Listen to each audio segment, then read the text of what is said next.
महाराज जी हर महीने 2 एकादशी आती है जी, लेकिन उपवास की तारीख अलग अलग बताई जाती है। सनातन समाज भ्रमित हो रहा है। यदि कोई भक्त महाराज जी भ्रमित होकर गलत तिथि पर व्रत रख ले तो क्या उसका फल कम हो जाता है क्या? यदि वर्तमान काल में सबसे अधिक उपेक्षित अथवा परेशान कोई है तो वो घर के तो ऐसा क्या वानप्रस्थ क्या ऐसा स्पेशल कर रही है? जो वृद्धाश्रम बन रहे हैं, जहाँ सेवा हो रही है, एक उत्तम विकल्प नहीं है, क्योंकि घर में किसी भी मूर्ति की प्राण प्रतिष्ठा का विधान नहीं है शास्त्र के अनुसार नहीं, है या? ये सब तो उनको कम से कम इतनी सावधानी रखना चाहिए कि एकादशी में महाराज जी मैंने सुना है कि चावल बोला जाता है कि एकादशी में नहीं खाना चाहिए, लेकिन उसी चावल का पारण करते हैं नेक्स्ट डे, बिना उसके जो है एकादशी व्रत पूरा नहीं माना जाता, ऐसा क्यों? उसका कारण ये है कि कुछ लक्षण उसके बताए गए हैं। जैसे आप भोजन करते हैं और उसमें बाल बार बार निकलता है, भोजन में बार बार बाल निकलना, यह उसका लक्षण है। आपको स्वप्न में बार बार अपने पूर्वज दिखाई देते हैं।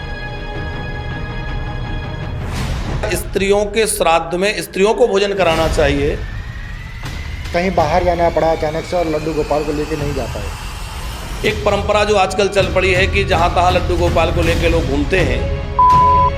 हमारे ऋषियों ने जीवन को 4 हिस्सों में बांटा था: ब्रह्मचर्य, गृहस्थ, वानप्रस्थ और सन्यास।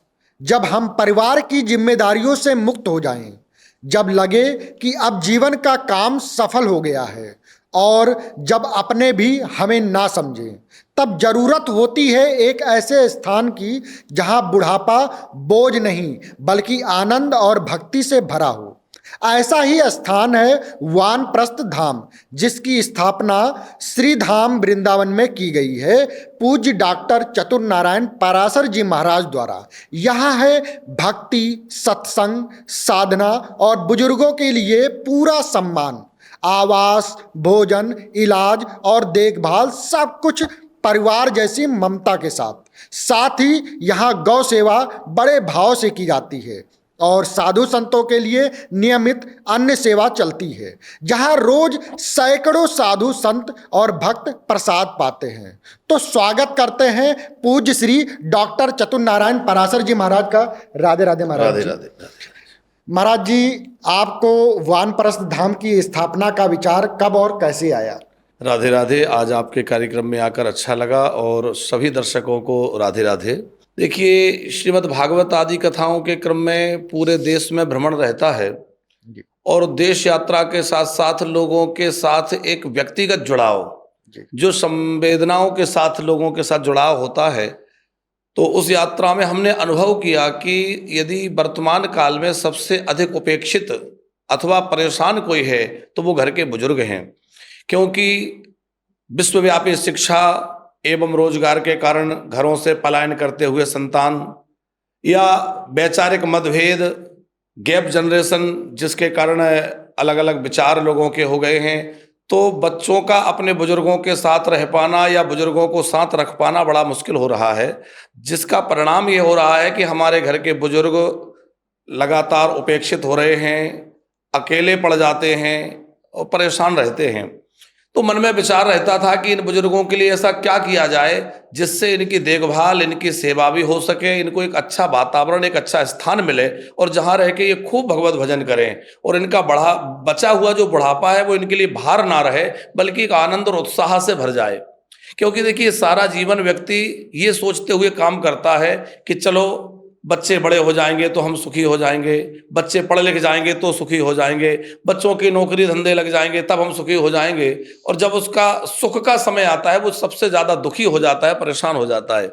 तो ऐसे बुजुर्गों के लिए एक ऐसा वातावरण मिले जहां उनके लिए पूरी तरह से आध्यात्मिक वातावरण हो, उनके भोजन, आवास, दवाई, इलाज, सारी सुविधा जहां हो, और केवल आरामगाह ना हो, केवल उनके पड़े रहने के लिए ना हो, बल्कि हमारे भारतीय ऋषियों की परंपरा के अनुसार हो, जहां उनको भक्ति, अध्यात्म आदि से जोड़ करके इस उपासना में लगा दिया जाए। तो उसके लिए वानप्रस्थ धाम का विचार मन में आया, जहां सब सुविधा उनको मिले, और वानप्रस्थ का निर्णय करके श्रीधाम वृंदावन में वानप्रस्थ धाम का कार्य हुआ, जहां आज अनेक बुजुर्ग रह रहे हैं और बड़े आनंद के साथ अपना जीवन व्यतीत कर रहे हैं।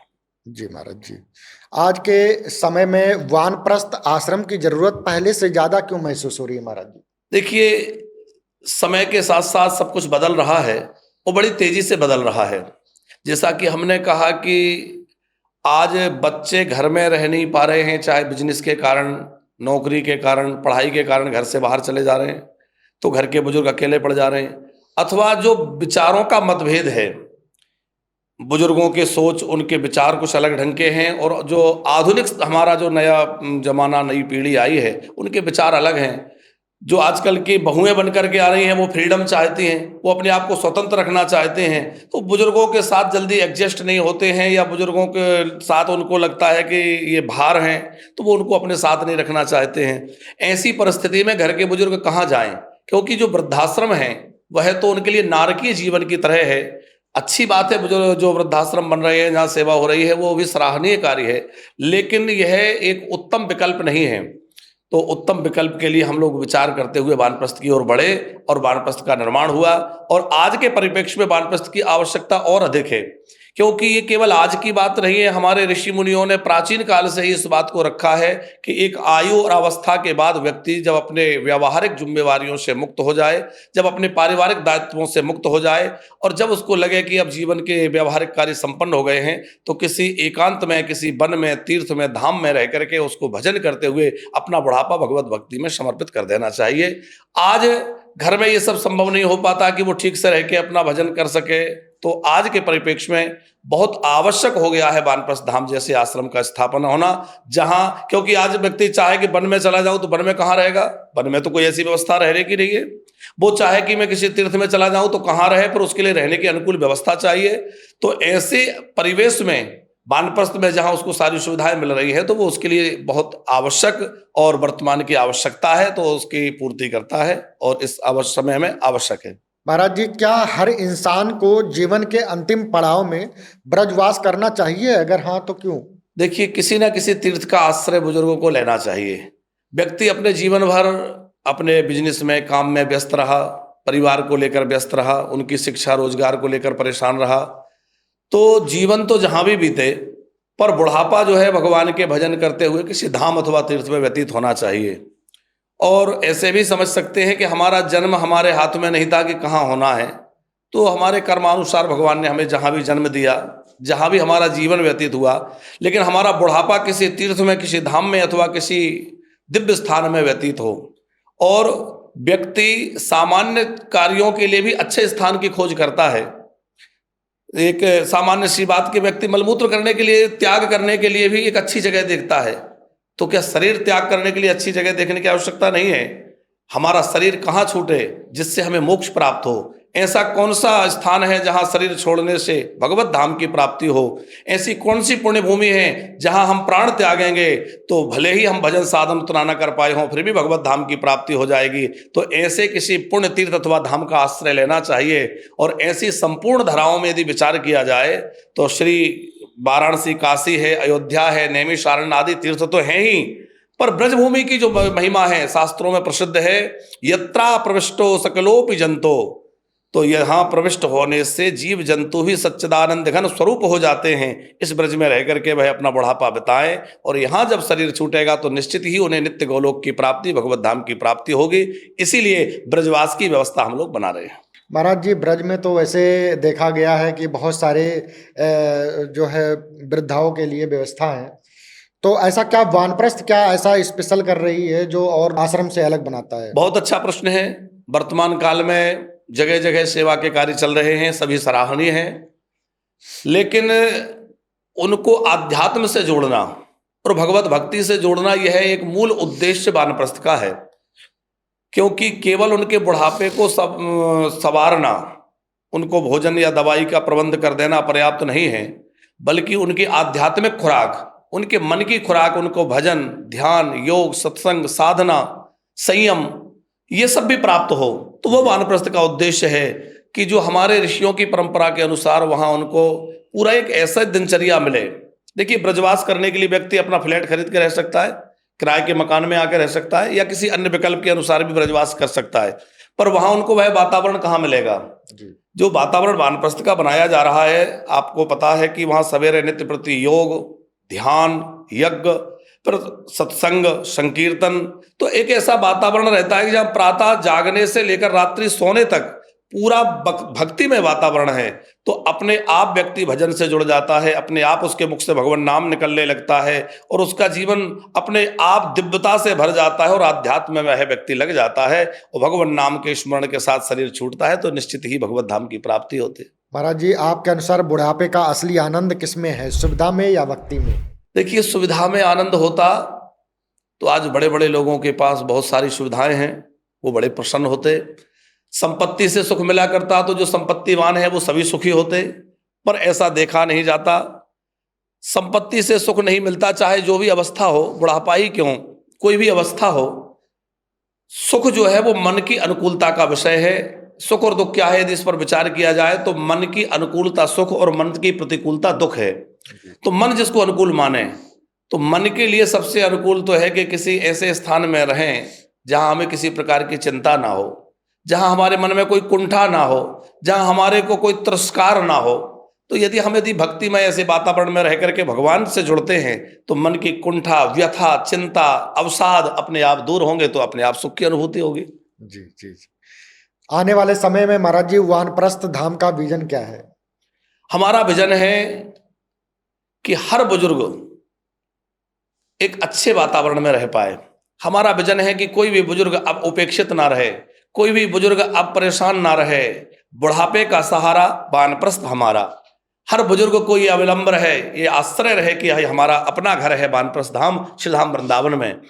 यदि घर में अनुकूलता नहीं है, घर में परेशानियां हो रही हैं, तो बच्चे नहीं हैं, बच्चे नहीं रखना चाहते हैं, बच्चों के साथ समन्वय नहीं हो पा रहा है, तो हमारे बुजुर्गों को परेशान ना होना पड़े, पीड़ित ना रहना पड़े, उनको चिंता में ना रहना पड़े। एक बड़ी चिंता होती है दंपत्ति जब अकेले रहते हैं तो बुजुर्ग दंपत्ति के मन में एक गहरी चिंता होती है कि हम दोनों में से एक चला जाएगा तो दूसरा किसके सहारे रहेगा, क्योंकि वो बुढ़ापे में दोनों एक दूसरे का सहारा बन के जैसे तैसे समय बिता रहे हैं, एक दूसरे के लिए दवाई खिला रहे हैं, देखभाल कर रहे हैं, लेकिन उनको ये चिंता भी उम्र के साथ साथ बढ़ती है कि दो में से एक चला जाएगा तो क्या होगा।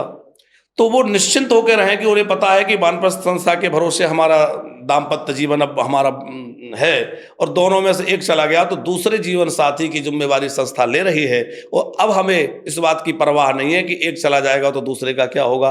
तो हर बुजुर्ग निश्चिंतता के साथ रहे, उसको भोजन की चिंता, बुढ़ापे में इलाज की चिंता, देखभाल की चिंता ना रहे, हर बुजुर्ग आनंद के साथ ब्रजवास करते हुए अपना जीवन व्यतीत कर सके, यही हमारा उद्देश्य है। साथ में अनेक सेवा के कार्य भी चलाए जा रहे हैं, तो उन सब के प्रति भी हम लोग लगे हुए हैं कि वानप्रस्थ के माध्यम से जीव मात्र की, प्राणी मात्र की अधिक से अधिक सेवा का कार्य कैसे हो सके, वो चाहे फिर कोई दीन दुखी हो, चाहे गौ सेवा की कार्य हो या किसी अन्य प्रकार से दीन दुखियों की सहायता का कार्य हो, तो उसके लिए हम लोग लगे हुए हैं।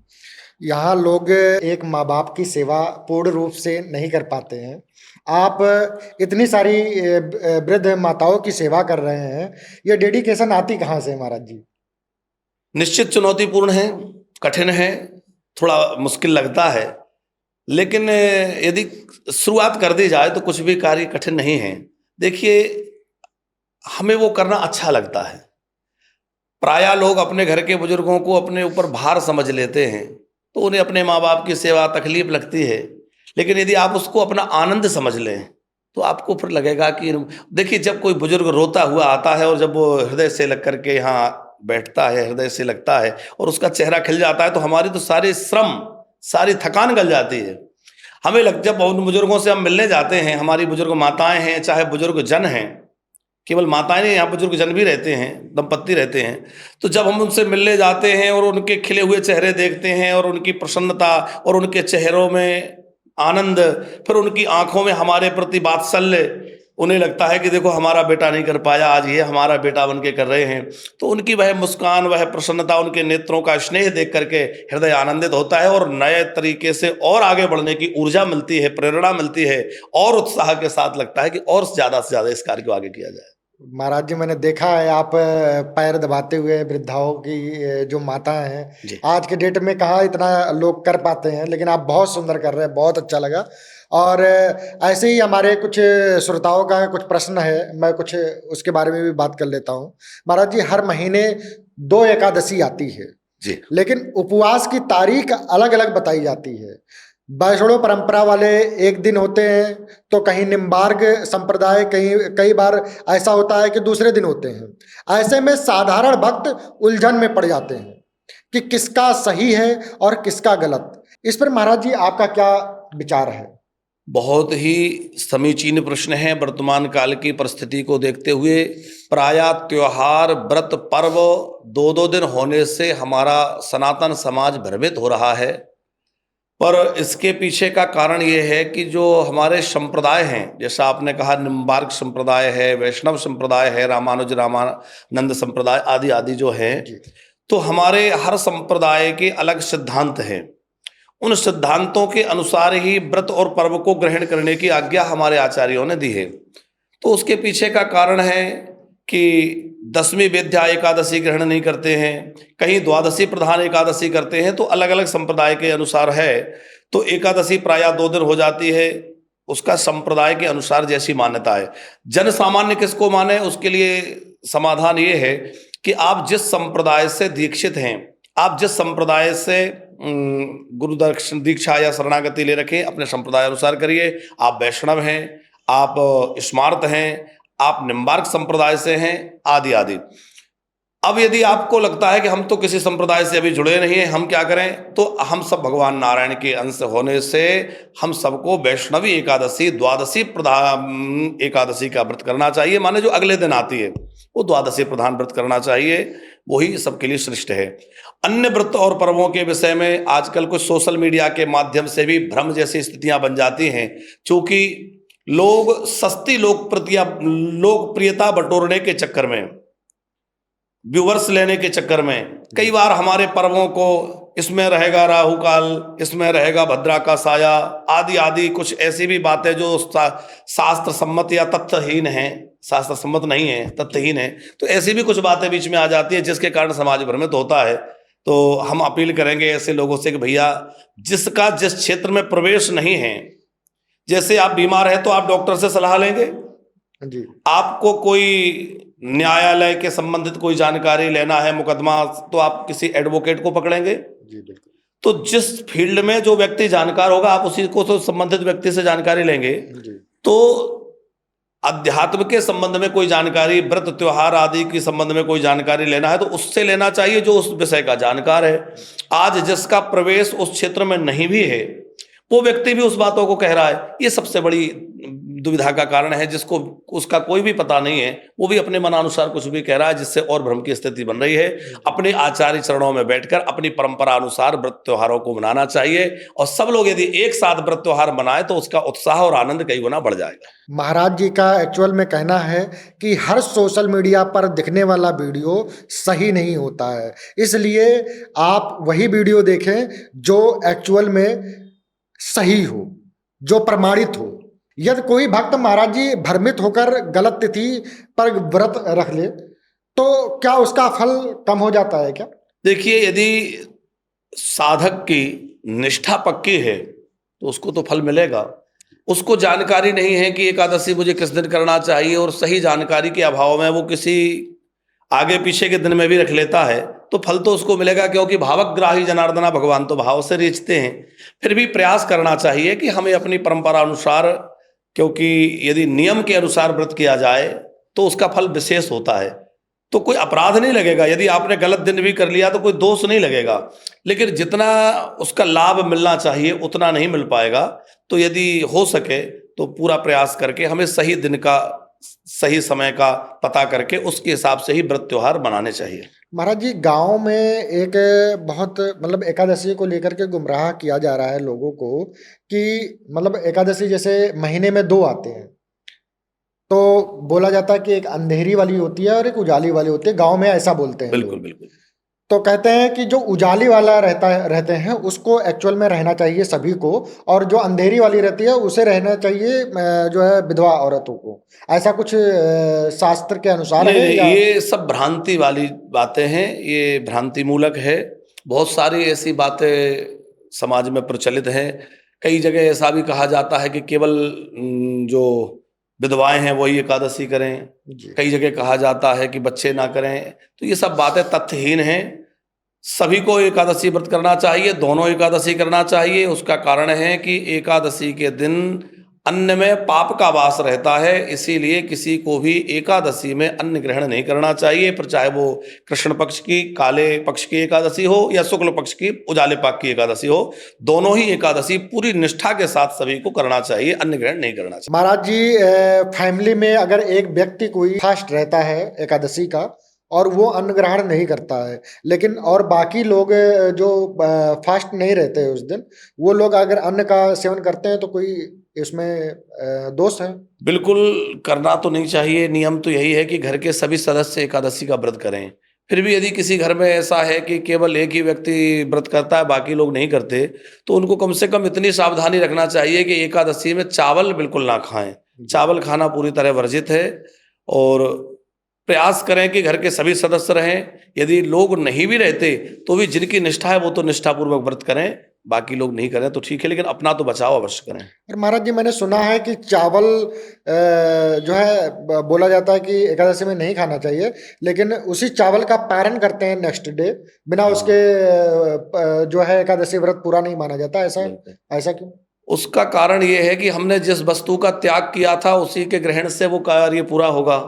जी। हमने जल त्यागा था तो जल ग्रहण करेंगे तो वो व्रत पूरा होगा। अन्न का त्याग प्रधानता से एकादशी में होता है, तो अन्न जितने भी हैं, जैसे सप्तधान्य हैं, वो सब अन्न कहे गए हैं, उनमें प्रधान रूप से चावल है। जैसा एक प्रश्न ये भी होता है कि भाई चावल ही क्यों ज्यादा निषेध कहा गया है? क्योंकि सारे धान्यों में चावल जो है वो प्रधान है। अन्न जितने भी हैं उनमें चावल प्रधान रूप से कहा गया है। तो जिसका हमने त्याग किया था उसी के द्वारा पारायण माना जाता है। तो यदि चावल का भोग लगा के भगवान को और उसको ग्रहण किया जाए तो उसी से एकादशी का व्रत का पारायण करना चाहिए, ऐसा विधान है। भगवान एक है तो इतने सारे संप्रदाय और दीक्षा क्यों है महाराज जी? देखिए, ये हमारे सब आचार्य परंपराएं हैं। भगवान एक हैं, पूजा की पद्धति भी एक ही है।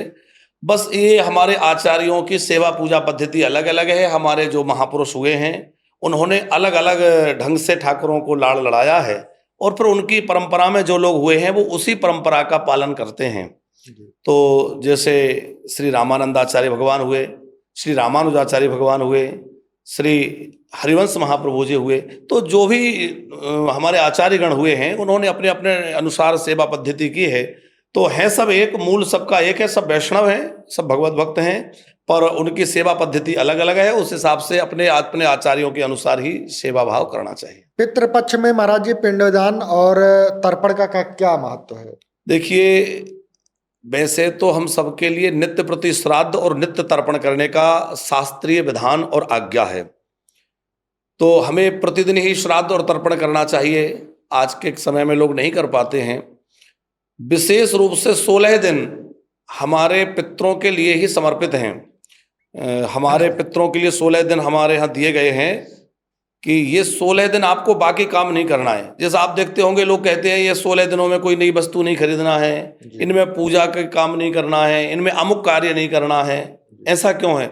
क्योंकि हमारे पूर्वजों ने अथवा हमारे ऋषियों ने ये व्यवस्था दी कि भाई ये 16 दिन बड़े पवित्र हैं हमारे पितरों के लिए। इन 16 दिनों में हमारे जो भी पूर्वज हैं, हमारे पितृ हैं, वो सब के सब यहाँ भूमंडल पर आते हैं सूक्ष्म रूप से, और हमारे द्वारा प्रदत्त अन्न जल आदि को ग्रहण करके तृप्त होते हैं। तो वो 16 दिनों में अन्य सब कार्यों को बंद करके, देव कार्य अथवा अलग अलग उत्सव आदि कर बंद करके, केवल ये 16 दिनों में हमें पूरे श्रद्धा से और पूरे समर्पण के साथ केवल पितरों के लिए कार्य करना चाहिए। उनके लिए खूब जलांजलि देना, उनके लिए अन्न देना, श्राद्ध करना, तर्पण करना आदि आदि कार्य करना चाहिए, जिससे हमारे पितृ खूब अक्षय तृप्त होकर के हमें खूब आशीर्वाद देकर के 16 दिनों के बाद विदा हो।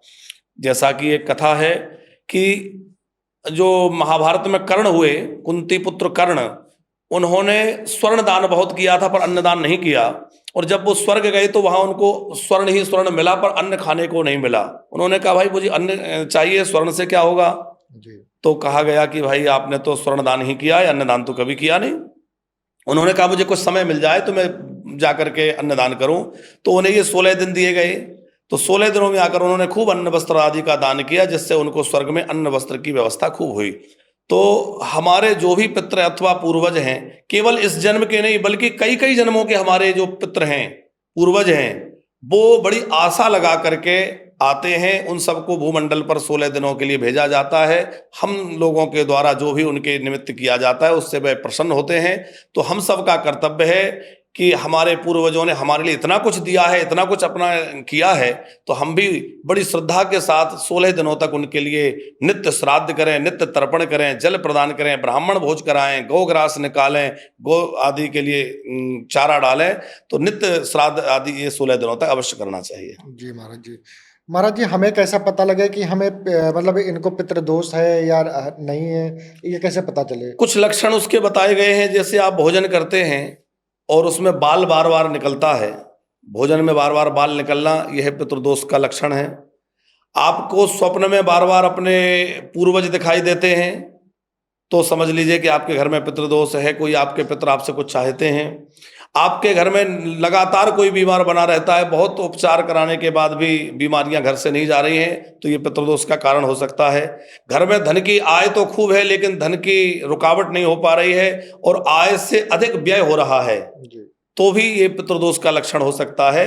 हम सबको इसके लिए उपाय करते हुए पितृदोष की शांति करना चाहिए। तो इसका महाराज जी उपाय क्या है एक्चुअली में? पितृदोष की शांति के लिए 3 चीजें हैं। एक तो श्रीमद् भागवत का मूल पारायण, दूसरा त्रिपिंडी श्राद्ध और नारायण बलि।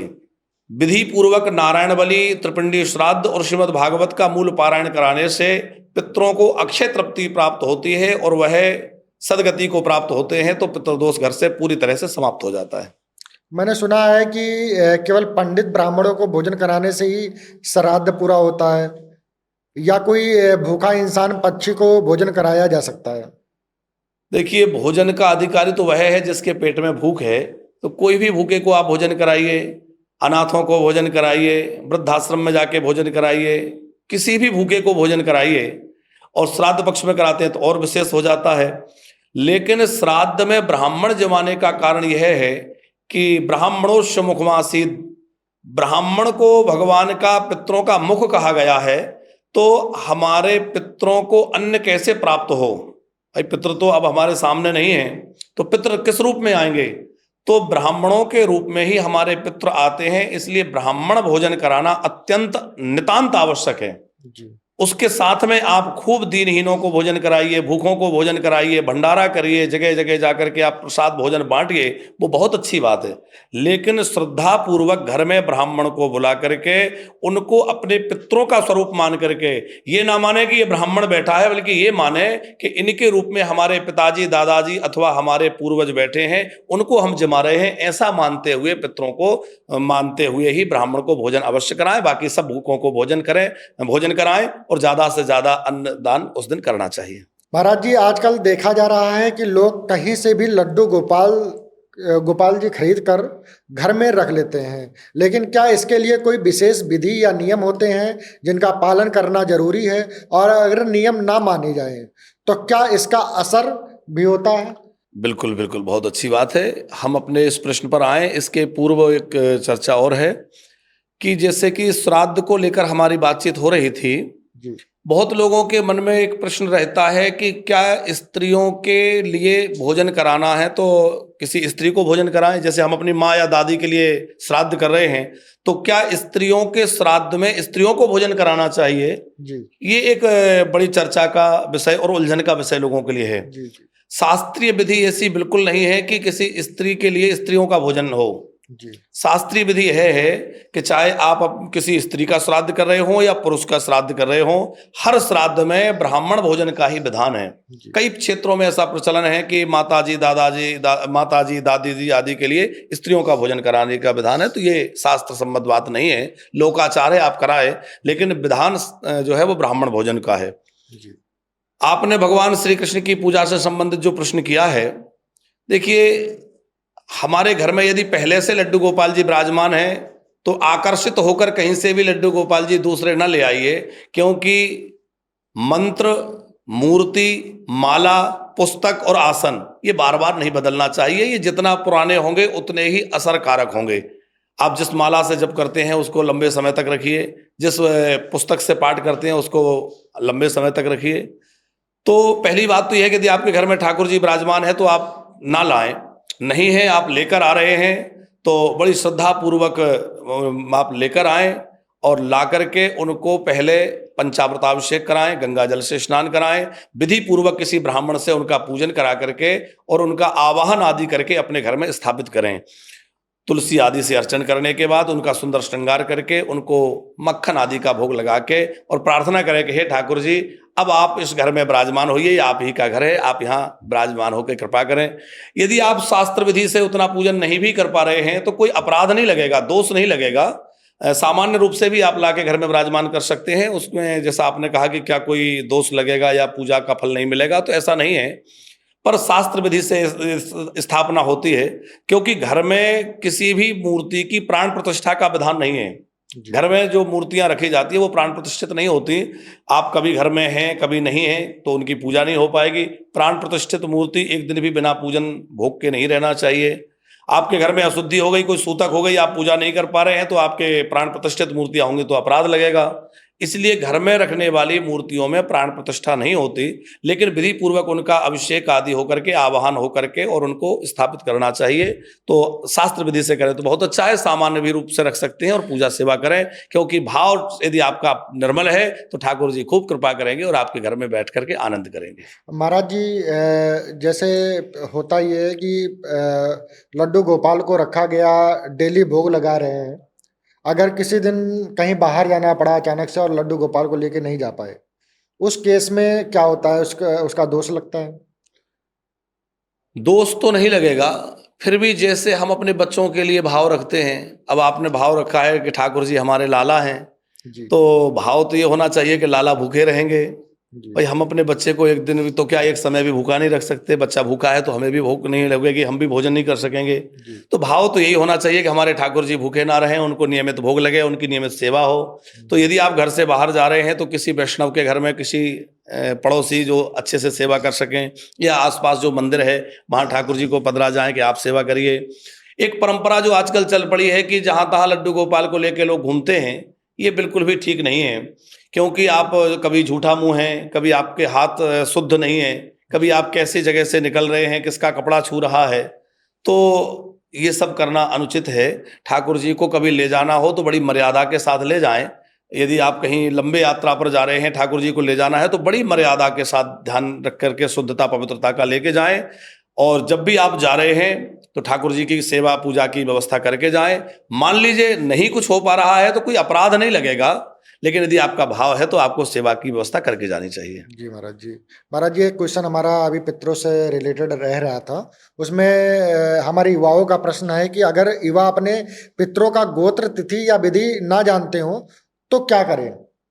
देखिए, यदि हमें अपने पितरों की तिथि ज्ञात नहीं है तो हम लोग फिर पितृमोक्ष अमावस्या के दिन सभी पितरों का एक साथ में ही पूजा कर सकते हैं, उनके लिए तर्पण और श्राद्ध कर सकते हैं।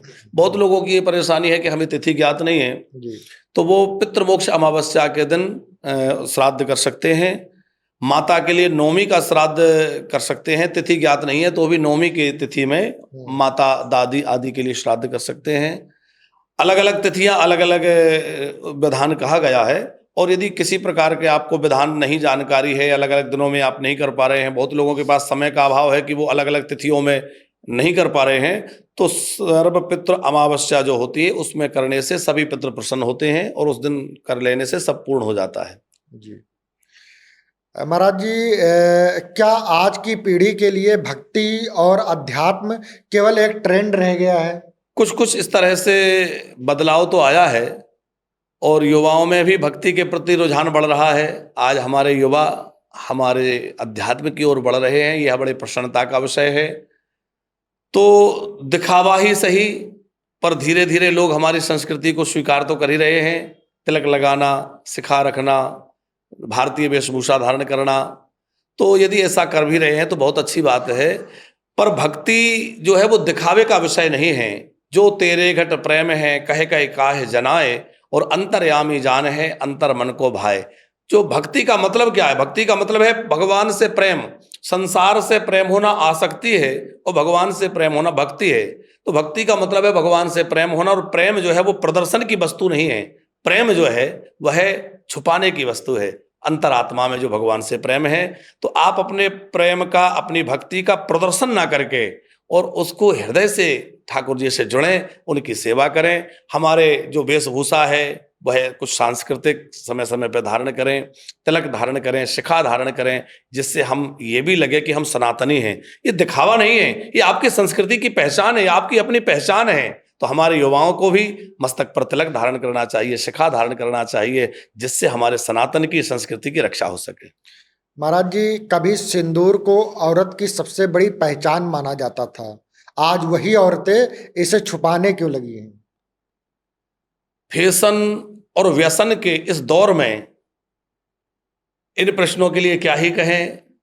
आज फैशन का दौर इतना बढ़ता जा रहा है कि न केवल माताओं की मांग का सिंदूर छुप गया है, बल्कि माताओं के गले का मंगलसूत्र भी गायब हो रहा है, माताओं के पैर की बिछिया भी ओझल हो रही है।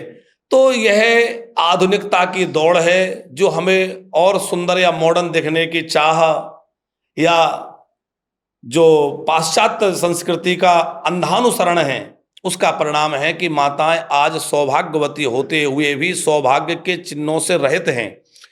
श्रीमद् देवी भागवत में भी ये बात आई है, श्रीमद् वाल्मीकि रामायण में भी है, जहां कैकेयी ने अपने श्रृंगार को उतारा कि किसी भी सौभाग्यवती नारी को अपने सौभाग्य के चिन्हों को कभी भी अपने शरीर से नहीं हटाना चाहिए, उसको शरीर पर सौभाग्य के चिन्ह धारण करना चाहिए।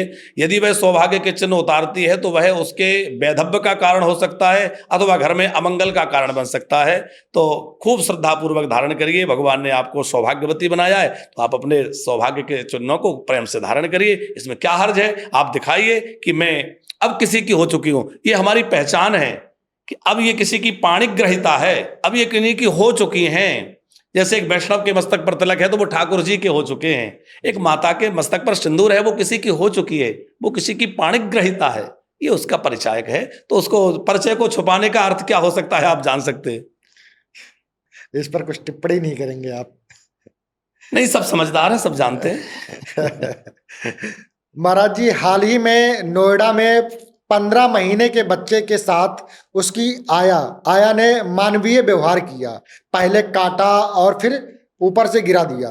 ऐसी घटनाएं बार बार सामने आ रही है। मेरा प्रश्न है, क्या आज की दौड़ भाग भरी जिंदगी में नौकरी और करियर, परिवार और बच्चों की परवरिश से बड़ा हो गया है? देखिए, धन की चाह और भोगों की लोलुपता ने व्यक्ति को इतना अंधा कर दिया है कि अब उसके अंदर यह भी विवेक नहीं रहा है कि हम ये धन किसके लिए कमा रहे हैं। अब विचार करिए, हम अपनी संतान को समय नहीं दे पा रहे हैं तो हम धन किसके लिए कमा रहे हैं? हम अपने स्वयं के लिए समय नहीं दे पा रहे हैं, अपने भोजन के लिए, अपने शयन के लिए, अपने आराम के लिए समय नहीं दे पा रहे हैं, तो हम किसके लिए धन कमा रहे हैं? पर ना जाने आज के लोगों में ये कैसी एक होड़ लगी हुई है कि कौन कितना ज्यादा डिजिट बढ़ा सकता है, तो डिजिट बढ़ाने में लगे हैं, उससे कोई लाभ क्या होगा ईश्वर जाने। पर हमें इस बात का भी ध्यान रखना चाहिए कि यदि हमारा परिवार ही सुरक्षित नहीं है, हम स्वस्थ नहीं हैं, हम अपने आप को समय नहीं दे पा रहे, अपने बच्चों को समय नहीं दे पा रहे, अपने परिवार को समय नहीं दे पा रहे हैं, तो ऐसा धन, ऐसा वैभव हमारे किस काम का है? उसका उपयोग कौन करेगा? वो किसके उपभोग में आएगा? जरा विचार तो करिए। तो आज स्त्री पुरुष दोनों ही कमाने घर से बाहर जाते हैं, ना तो माताएं बच्चों को समय दे पा रही हैं, ना वो अपने बुजुर्गों को समय दे पा रहे हैं, ना वो अपने पति पत्नी एक दूसरे को समय दे पा रहे हैं, जिसका परिणाम लगातार हमारे जो परिवार हैं उनका बिखराव, बच्चों के साथ लगाव ना हो पाना। देखिए, बाद में बच्चे जब बड़े होते हैं तो कहते हैं बच्चे हमारी देखभाल नहीं कर रहे हैं। अरे, आपने जब बच्चे छोटे थे तो उनकी देखभाल नहीं की, उनको आया के भरोसे छोड़ दिया, उनको वहां छोड़ दिया, तो वो आपको क्यों संभालेंगे? तो हम धन किसके लिए कमा रहे हैं, ये बात विचार करें और अपने बच्चों का, अपने परिवार का ध्यान रखें। देखो, अतिथि का सम्मान, रिश्तेदारों का स्वागत, बच्चों की देखभाल, घर की साज संभाल, माता पिता की देखभाल, अपने देवताओं की पूजा आदि आदि, ये बड़ी जिम्मेवारियां माताओं पर हैं। तो वो धन कमाने के साथ साथ इन सब जिम्मेवारियों पर भी ध्यान दें, और हम ये ध्यान दें कि हमारा जीवन श्रेष्ठ कैसे बन सकता है, समृद्ध कैसे बन सकता है। ये उतना महत्वपूर्ण नहीं है जितना ये महत्वपूर्ण है कि हमारा जीवन श्रेष्ठ कैसे बन सकता है। तो एक श्रेष्ठ जीवन बने, एक श्रेष्ठ गृहिणी, एक श्रेष्ठ गृहस्थ बने, ना कि केवल हम लोग समृद्धि को ही अर्जित करने में लगे रहें। महाराज जी, कहा जाता है कि गणेश चतुर्थी संतान और परिवार के लिए बेहद शुभ होती है। मेरा प्रश्न है, यह पर्व बच्चों की लंबी उम्र, बुद्धि और सफलता के लिए इतनी जरूरी क्यों माना गया है? और माताएं इस दिन किस सही विधि विधान से पूजा करें ताकि पूरे परिवार को गणेश जी का पूर्ण आशीर्वाद मिल सके? गणेश चतुर्थी का जो व्रत है वो बड़ा मंगलमय और शुभ माना जाता है। इसका कारण है भगवान गणेश का स्वभाव। यह जो व्रत है भगवान गणपति का है, चाहे वो संकटा चतुर्थी हो, वरद चतुर्थी हो या फिर करवा चौथ का व्रत हो, ये सारी चतुर्थियां भगवान गणपति की हैं। गणपति जी जो है वो चतुर्थी के ही दिन प्रकट हुए हैं। गणपति का जो स्वभाव है ये बाल स्वभाव की तरह है। जैसे हम देखते हैं कि गणेश जी एक बालक के रूप में ही हम लोग पूजते हैं, तो जैसे बालक का स्वभाव बड़ा भोला होता है, थोड़ा सा आपने कुछ दे दिया तो प्रसन्न हो जाता है, उसी प्रकार भगवान गणेश बड़ी जल्दी प्रसन्न होते हैं। और भगवान गणेश जो है परम ब्रह्म स्वरूप हैं, जिस कारण वह भुक्ति, मुक्ति, सुख, सुविधा, साधन सब देने में समर्थ हैं। यदि भगवान गणपति की आराधना की जाए तो घर में रिद्धि, सिद्धि, धन, वैभव आदि तो गणेश जी देते ही हैं। विशेष रूप से भगवान गणपति की कृपा से जीवन से अमंगल नाश होते हैं, क्योंकि भगवान गणेश मंगल मूर्ति हैं। दूसरी बात है, भगवान गणेश जो है बुद्धि के देवता हैं। यदि आप भगवान गणेश का अर्चन कर रहे हैं, गणपति जी की आराधना कर रहे हैं, तो आपकी बुद्धि प्रखर होगी, आपको ज्ञान भगवान गणेश प्रदान करेंगे। बच्चे घर में यदि पढ़ाई करने वाले हैं और आप गणेश जी की उपासना कर रहे हैं, तो भगवान गणेश उन बालकों की बुद्धि तीक्ष्ण करेंगे, तीव्र बनाएंगे, जिससे हमारे बच्चों की परीक्षा परिणाम अच्छे आएंगे। तो बच्चों की शिक्षा के लिए, बच्चों के मानसिक विकास के लिए भगवान गणेश जी की आराधना बड़ी श्रेष्ठ है। भगवान गणपति को यदि 21 दूर्वा चढ़ाई जाए तो भगवान गणपति जी बड़े संतुष्ट हो जाते हैं और वह मनोवांछित फल प्रदान करते हैं। भगवान गणपति को लड्डू से अर्चन किया जाए, भगवान गणपति मोदक प्रिय हैं, लड्डू के भोग लगाने से गणपति खूब प्रसन्न होकर वरदान देते हैं। तो आपके बच्चों की शिक्षा, उनका मानसिक विकास, बुद्धि का विकास गणेश जी खूब करते हैं।